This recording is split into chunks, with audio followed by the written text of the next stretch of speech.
All right, so good morning or good afternoon, depending on where you're joining us from, everyone. My name is Jesse, and I am with Exploring by the Seat of Your Pants.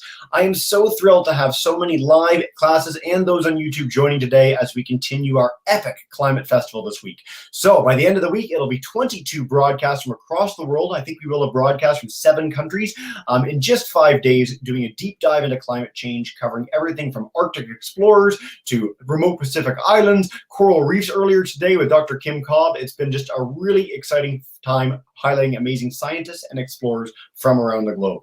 Today, we are diving in with new speaker for us at Exploring by the Seat of Your Pants, Bonnie Light, and she is a polar scientist at the Polar Science Center at the University of Washington in lovely Seattle. So we're going to dive in with her, learn about some of her amazing Arctic expeditions. Most of us here today may get one lucky chance to go up to the Arctic in our lives. Bonnie's been on 6 Arctic expeditions. She's going to share a little bit of her expertise today before we dive into a really fun Q&A period. So Bonnie, thank you so much for joining us today, and take us away.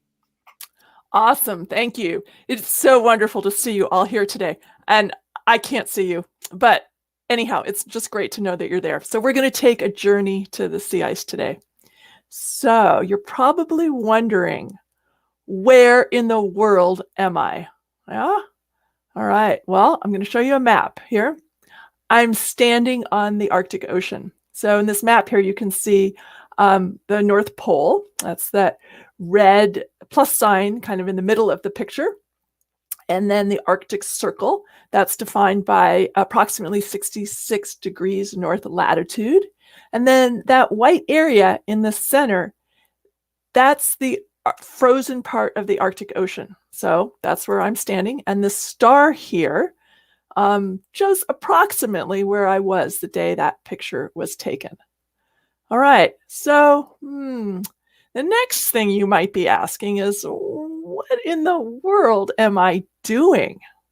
So if you said, she's standing in a puddle, well, you'd be right.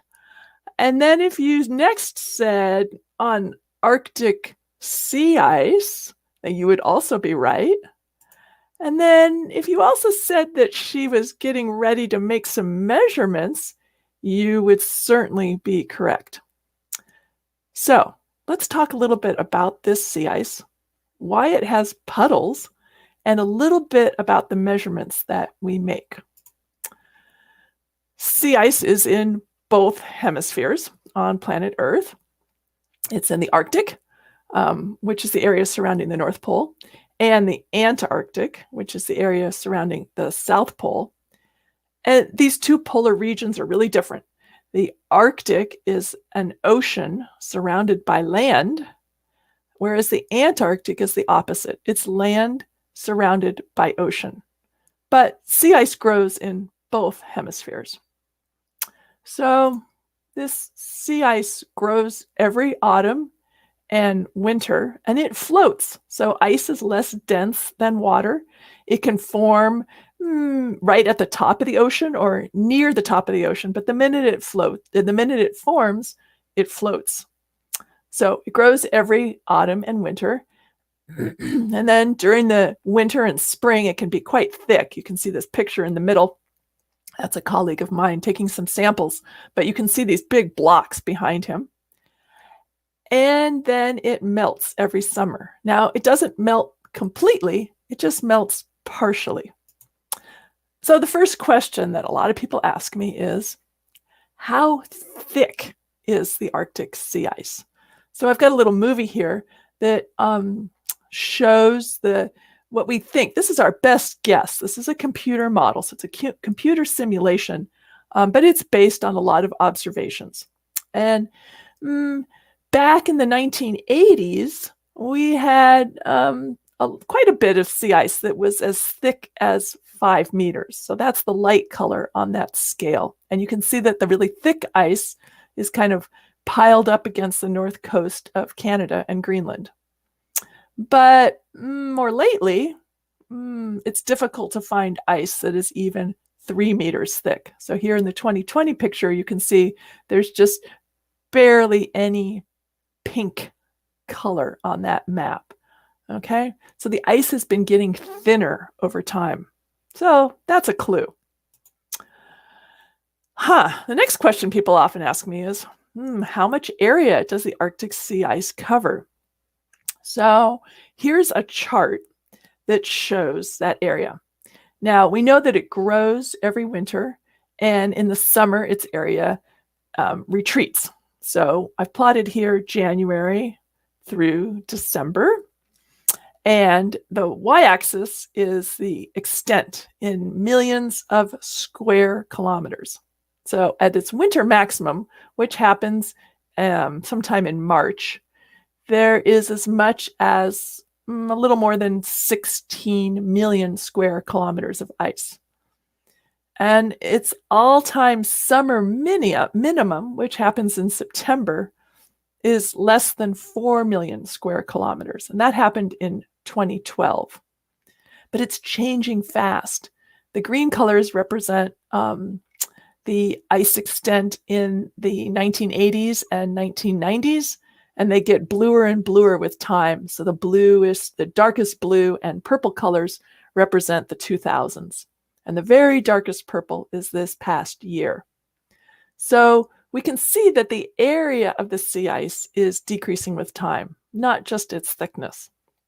And just to put a little bit of perspective on here, this is a map of the continental US and Alaska, and the total area of that is just about 10 million square kilometers. So it's kind of in the middle of this annual cycle. So just so we have kind of a frame of reference, we know that the Arctic ice cover can be a lot more extensive and a lot less extensive, even just during 1 year. Okay, so I'm going to show you a picture here. Check that out. Doesn't that look like an awesome, beautiful place to go swimming? So these puddles that form on sea ice are actually pretty shallow. These particular ones here are probably about 2 or 3 centimeters deep. But why does the sea ice form these puddles anyhow? The sea ice is really good at collecting snow over the autumn, winter, and spring.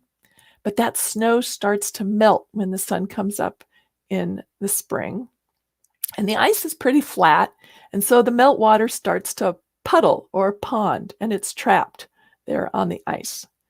And these puddles tend to make the ice surface a lot less bright. So you can see areas here where the bare ice is exposed, and that's really bright white. And then other areas here that are bluer and darker and less bright. So let's talk a little bit about this brightness. Why do we care if the surface is bright or dark? Okay, time for a pop quiz. It is a beautiful, warm summer day, and you're going to spend most of that day outside. And you know it's going to be sunny, and you want to stay cool. Are you going to choose the dark t-shirt in your closet or the light t-shirt in your closet? Remember, you want to stay cool. We know that dark t-shirts absorb more light, and so they heat up more quickly. So if it was me, I would choose the light t-shirt to stay cool. Well, it's just the same thing with the ice cover. Darker areas absorb more heat, and they melt more ice. So as you can see here, as the summer melt progresses, so I've got a picture here taken in May, one in June, and one in July, and this shows this progression of melt. The ice cover is becoming darker. So in May, it's kind of like a white t-shirt. It's reflecting more light. In June, it's a little bit darker. These puddles start to form, and by July, these puddles are really big and they're everywhere. And the ice is a lot darker and it's heating up a lot faster. So that means that we really care about the reflectivity of the summer ice cover. So that's the measurement I was getting ready to make when I was standing in that puddle. Let's go check it out. Here's a picture of my colleague, Maddie Smith, and she's making that exact measurement just this last summer. And she's holding a light sensor, and she's measuring the reflectivity of the puddle that she's standing in. So she's going to take this sensor and look up with it, and then flip it over and look down with it and figure out how much of the sun's light is being backscattered or reflected or bounced back to the atmosphere. So that's the same measurement I was getting ready to make. So what makes sea ice so bright and the puddles so dark? They're both made of the same thing, right? They're both made of water. Ah, yeah. Okay. Well, the answer is in this core sample. So this is a sample. It's about 10 centimeters in diameter. It's laying on its side, but we cut this out of the ice. And the top of the core sample is shown here on the left. And as you go down, that's kind of shown over here on the right.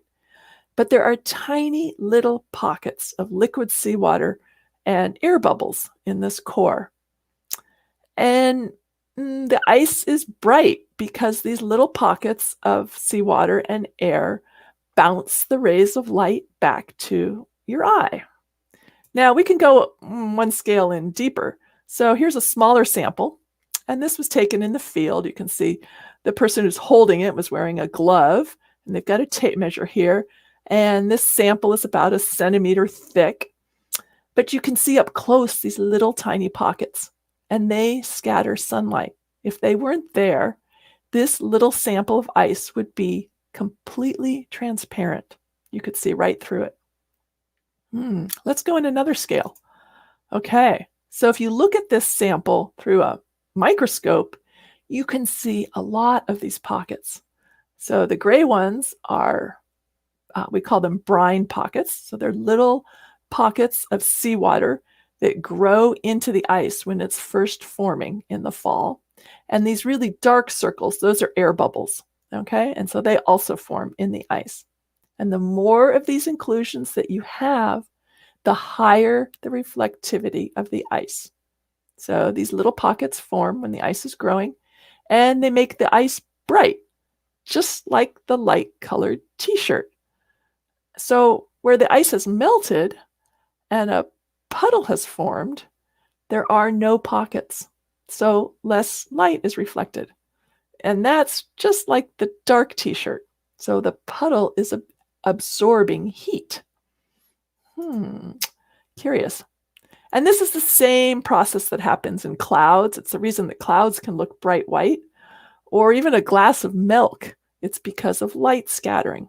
And I love this picture here that's on the screen right now. This is a fog bow, and it was taken over Arctic sea ice. But this fog bow, you can see there's very thin fog, but it's made of little water droplets that scatter light, just like the sea ice beneath it. Okay, so I used to see pictures of sea ice and think to myself, oh, what a pretty icescape, right? It's not a landscape. This is the floating surface of the Arctic Ocean. It's a pretty icescape. But since I've started studying solar radiation and making these measurements on the ice cover, now I see light t-shirts and dark t-shirts. Okay, so why is this important? Well, it matters because the polar regions are Earth's heat sinks. The equator is kind of like the Earth's furnace. It gets the most sunlight, and the polar regions don't get as much sunlight. So they're kind of like the Earth's icebox. So heat is constantly moving from low latitude to high latitude, from the equator to the polar regions. And that's what determines our climate and, to a large extent, our weather. So as we lose sea ice, the high latitudes have lower reflectivity and they warm up. They become more like the dark t-shirt and less like the light t-shirt. And this is a positive feedback and can be a runaway process. Okay, so how did I get here? Well, it's a long way out to the sea ice. And so you usually need to take an ice break. But no. I mean, how did I get here with my career? How did I get to the point where I get to go to the Arctic and I get to study the ice and I get to measure how much light it reflects? what was my career path like? Well, it happened something like this. Now, I got to tell you, every path is unique. So each one of you will have your own path through life. But mine looked something like this. When I was in elementary school, I thought that science was mostly for the boys. I don't know where I got that idea, but I was curious and I'd like to ask questions. And sometimes I felt a little intimidated about asking questions in class, but it was still kind of going on in my head. How does that work? Why is the Earth the way it is? How do all the systems on the Earth work together? What causes climate? What causes changes in our weather? These things were fascinating to me. And then I got to high school, and I had a few high school science teachers that were emphatic that science is for absolutely everyone.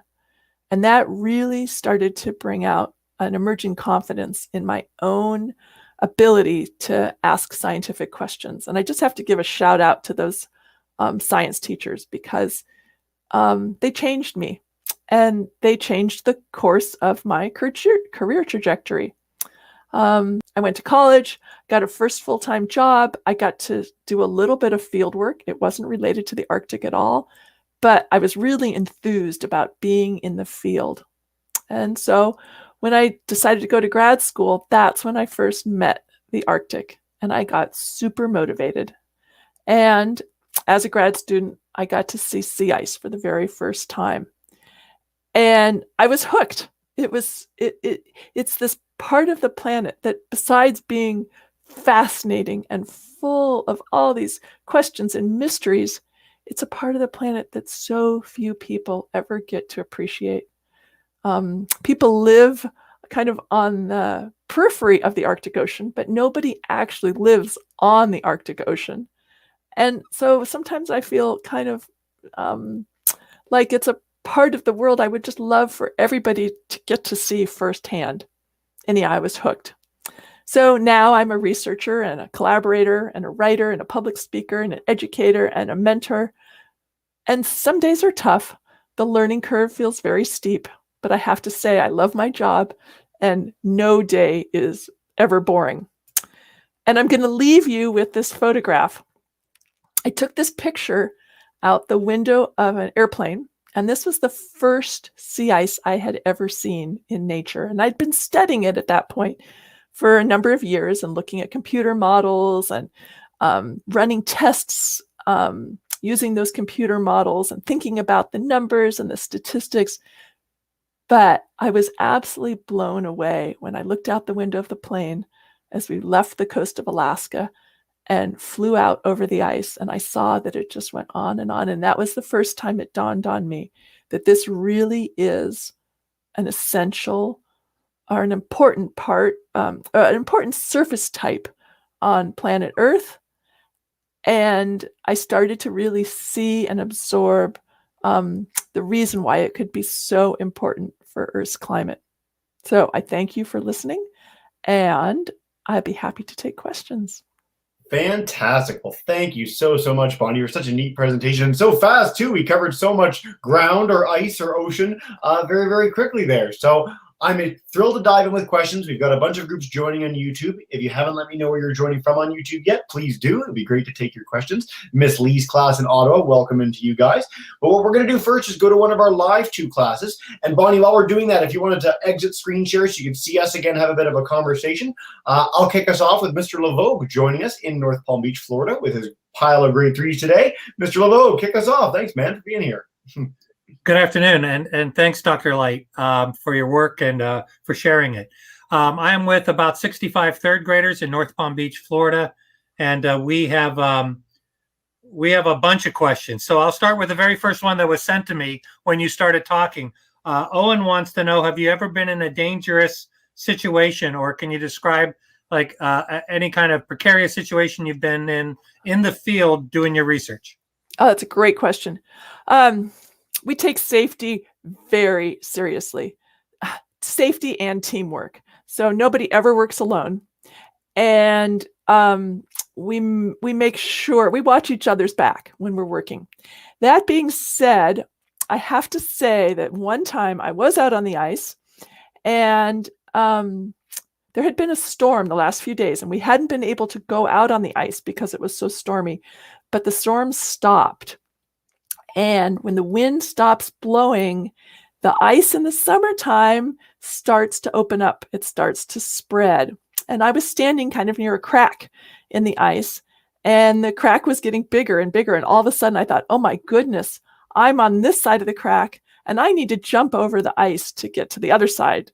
And so I was with a team member, with a colleague, and she said, oh, what we need to do is walk pretty quickly down along this crack, and we'll find an area where the crack is not spreading but is shifting, and that's a safe place to get across. And so we got across just fine. But I'll never forget that day. Last thing you want to do is plunge to the depths. I think it's kind of fun when we talked about, we've been doing a lot of polar programs, of course, and the Mosaic expedition is one that we've been covering a lot over the last few months. And so to think that, you're on a ship and you're walking out on the ice, and underneath the ice is nothing but ocean for thousands of feet, right, is a really odd thing to conceive of in your mind. So I'm really glad we got that question to begin. Miss DeCoster's class, welcome in on YouTube to you guys too, but let's go to Miss Huey's class first. They're joining us in Hamilton, right down the road from me here in Toronto. If you guys want to come in, just unmute that mic and you are good to go. Hello, hi. We're so excited to hear from you. We have a few questions in my class, but I'll ask the one that was most recently asked because I think a few of them have the same question. They are wondering, my grade 6 class, what types of cool animals do you know of that could live beneath the ice that you're aware of? Well, I'm not a biologist, but I do work with biologists. And so there's the polar ecosystem is pretty interesting. There are a lot of diatoms that live at the very base of the ice and in the ocean, and they can form they're little tiny organisms, but they can chain up together and form these long strings of algae that hang off the bottom of the ice. There are also polar cod, which is fish that lives in the Arctic Ocean, and you frequently see it in the summer, kind of swimming around in the cracks. Ringed seals, and of course, everybody's favorite, the polar bear. And I have seen probably about a dozen polar bears in the field, never close up. And I'd like to keep it that way. I have a tremendous respect for polar bears. They're absolutely beautiful to watch in nature. I knew we were going to get a biology question eventually, so thank you so much, Ms. Huey, for that.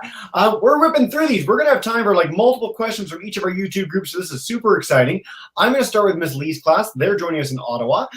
Rudd wants to know, how long will it take for the Arctic ice to melt, and what are the consequences if that does happen? So the big question. That's a huge question. How long will it take for it to melt? We don't know. And so that's part of the reason why we spend a lot of our effort working to build better computer models, because that is our number one forecasting tool to sort of look into the future. And it's not a crystal ball, but it's our best guess of how the Arctic system works and all the physics that go into that system. I can't give you a date in which it's going to melt.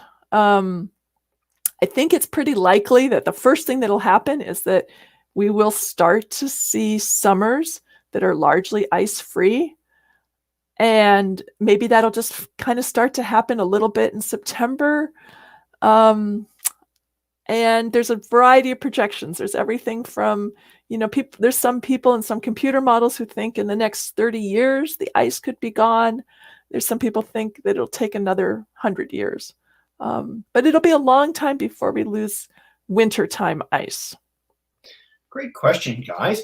Mr. Coster's class, they wanted to know, have you, you talked about the scariest experience being this chance of falling through the ice. Have you ever fallen through ice at any point where it sort of crunches underneath your feet? Well, one day I got some water in my boots, and I don't think I was wearing hip waders that day. I think I was just wearing knee waders.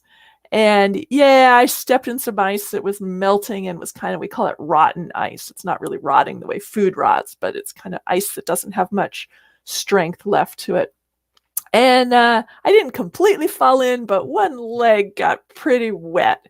And so I spent the rest of the day with kind of a wet sock. Yeah. Wet sock in the Arctic. There's like a memoir title in there somewhere, or at least. Yeah. Let's go back to Mr. LeVogue's heading back to Florida. Come on back in, guys, and go for it.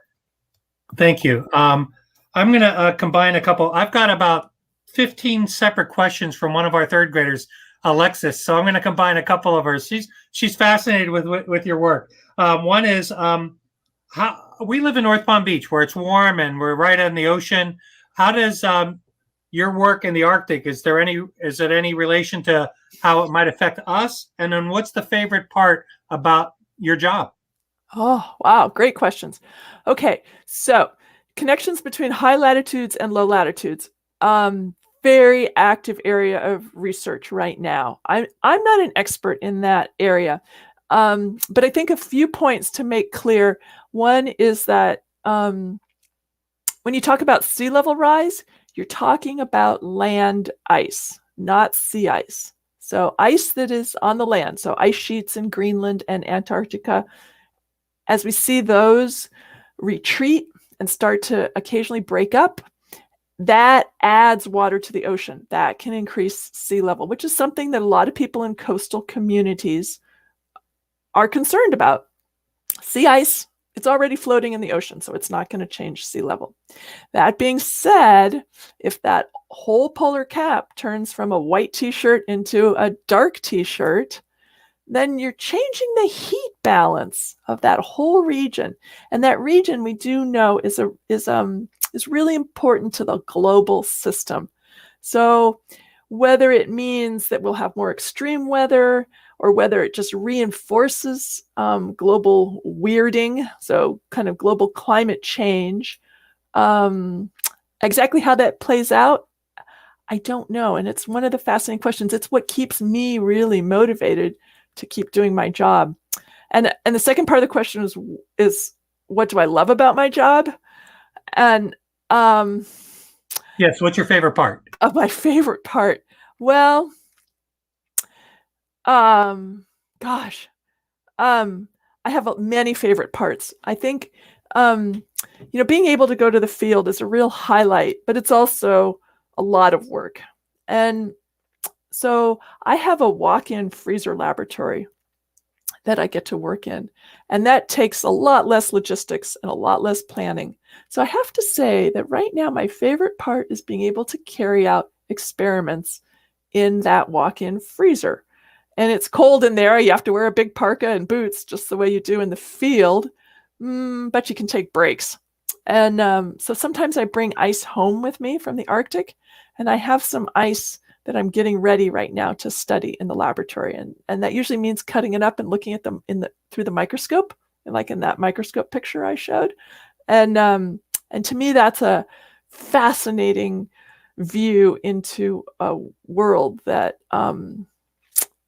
has a lot of really interesting questions to ask. So I think that's my favorite part. Yeah. I love these broadcasts because we get really important answers on serious questions. And then yet if you came in sort of in the middle of this broadcast, you didn't see the beginning, the idea of the Arctic turning into a black t-shirt would completely throw you off, and it's amazing. And also this lab. So I want to ask a personal question here. We're going to go a segue for a minute. One of my dreams has always been to make a snowball with ice from the North and South Pole together. Could you do that in your lab? Like, are there Arctic and Antarctic samples that you could just smush together and throw like an interpolar snowball at someone? Like, is that doable, or what's going on? Well, it's funny you should ask that. That's a fun idea. And one thing I will say is that people who work on land ice, fresh ice, don't like to work around or with people in the laboratory who work on sea ice. And it's because we've got salt in our samples. And salt, right, depresses the freezing temperature of ice. So it's kind of like a corrosive to freshwater ice. And so we really tried our best to keep those two separate. Now, that being said, the snow from both hemispheres is there. That's right. Pandemic over, I'm hopping on a plane. I don't think I'll get access to the samples, but I can. Yeah, right. Great answer, Bonnie, and thank you so much for Mr. LeVogue for that. I always love highlighting sort of people's favorite things in careers, and it's always so different for every scientist. So that's such a great answer. Miss Huey's class, we're going to come to you guys next and take a few from YouTube. We are whipping through these, Bonnie. This is going to be like the most questions in one broadcast of all time. I love it. Miss Huey, come on back in. Go for it. Hi, thanks so much. I'm pumped we get to ask more questions. So one that you kind of touched on, but I think my students are curious about more is maybe this might be hard. What is the main purpose of a polar scientist? The main purpose of a polar scientist. Well, we come in many flavors. So there are polar scientists who exclusively do field work. So they are constantly thinking about taking samples and making observations. And there are polar scientists who exclusively build computer models. And so they write computer code to try to simulate the physics of the polar regions in their models. And I like to think of myself as kind of in between, as kind of bridging that gap. And so I spend most of my time thinking about the physical processes that I can observe and how to represent them in a computer model. And we call that parameterization development. Parameterization is kind of a funny word, I know. But it's understanding how to translate those physics into numerical processes or algorithm development so that we can represent them in a climate model. That being said, there's a lot of different ways. I mean, there's people who certainly study the biology of the polar regions, and they also do modeling and field observations. So I think that there's a lot of different slices you can take through that cake. I love that. I don't think we got that question in any of our broadcasts so far. So thanks, Ms. Huey, for that. I love the backdrop of sort of polar science in a nutshell. Bonnie, one of my favorite kinds of questions are not so much about the in-depth science, but about sort of the act of actually going there, what it's actually like being in the field in some of these places. And Miss Lee has a student, which is, there's so many questions she's asked. It's so great. Sophia wants to know, how do you sleep in the Arctic? Because she heard that it's constantly bright up there. So what's going on? How do you get some sunlight? Yeah, that's a great question. Well, so it's bright up there during the polar day. So when the sun is up, and at the North Pole, that happens for 6 months of the year. And the other 6 months of the year, it's dark. Okay. So because I study the sort of interactions between sunlight and the ice cover, I have only ever worked during polar day. But when it's time to get some shut-eye at night, we do something called making night. And that usually means making sure that the drapes are pulled all the way down. So if you're on an icebreaker, then you probably have a cabin on that icebreaker and it probably has drapes, but you want to make sure that the drapes are light tight so there's no cracks in them. And the other thing that is one of my favorite sort of essential must-haves in the field is a good eye mask, because it really helps to be able to wear an eye mask at night. And I have to tell you, one time I went to the field and I forgot my eye mask. And so I kind of just took a t-shirt and put it over my face or over my eyes when I slept at night. But it's a great question. It's something that not many people think of. It is. It's funny, the kids sort of have one of the other ideas that the Arctic's always dark or that it's always light. And it's sort of a mix of both, and it depends on the season. So I like that that's sort of like bits of that information are sort of permeating the schools of Canada and the United States. Great answer. A question that I have to ask from Mr. Coster's class, I've never heard it before, and I don't know if whether you personally or anyone you know, have you ever tried krill? Has anyone on an Arctic expedition eaten krill? And if so, what would it be like? I don't know. Never heard this question. I don't know. I've never tried krill. Okay. My first guess is that it would probably taste salty. Yeah. Like little tiny salty shrimp, I guess. I don't know. There you go. We'll come back to you two for questions in a minute. We've got time for another 4 questions, so I'm going to just go back to Mr. LeVogue now. Thank you so much for those answers, and let's dive back in. Excellent. Thank you. First of all, I've got a lot of questions. The kids are fascinated that your last name is Light and you study light. So everyone's having fun with that. But I'll get to some more serious questions. A lot of our kids in our cafeteria, we have kids in person, and our cafeteria crew wants to know a couple things. One is, what was the longest amount of time you've spent in the field? And during the pandemic, were you able to work in the field, or as they're saying, or did you just work in your freezer? Yeah, great question. So the longest time I've ever actually been in the field was my first ever field trip to the Arctic ice.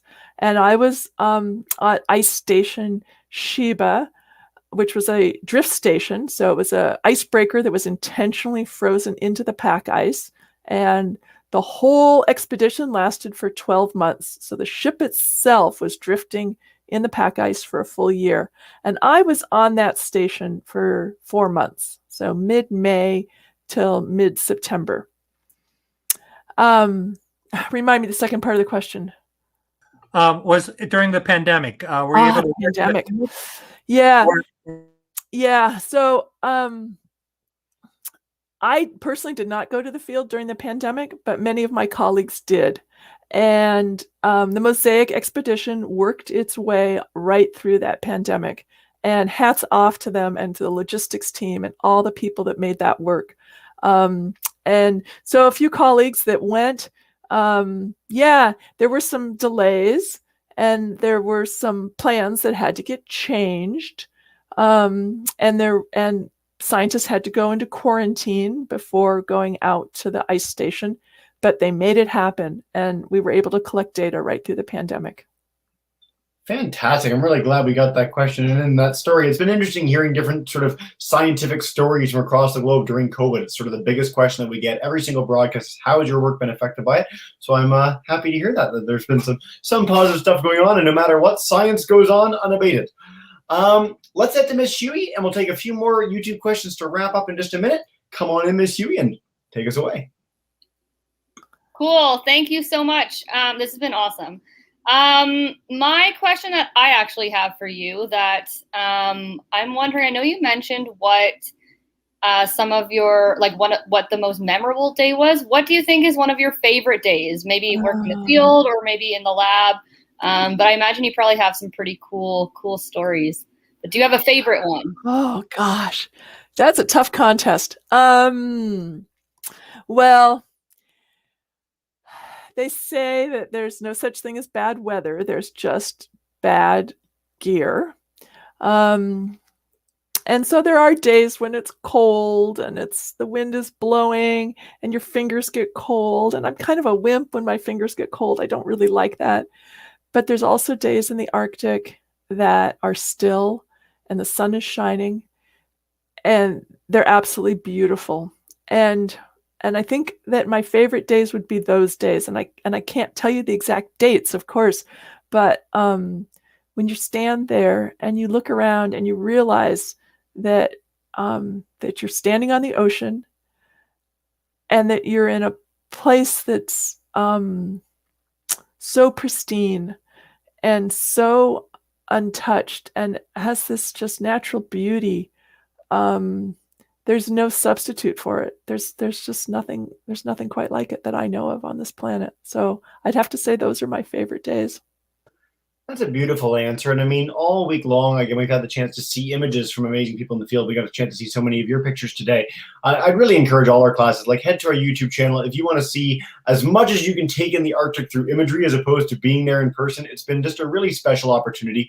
And I really hope for many of our classes, more than ever, the Arctic is opening up. People have the opportunity to go, to travel, to be tourists there.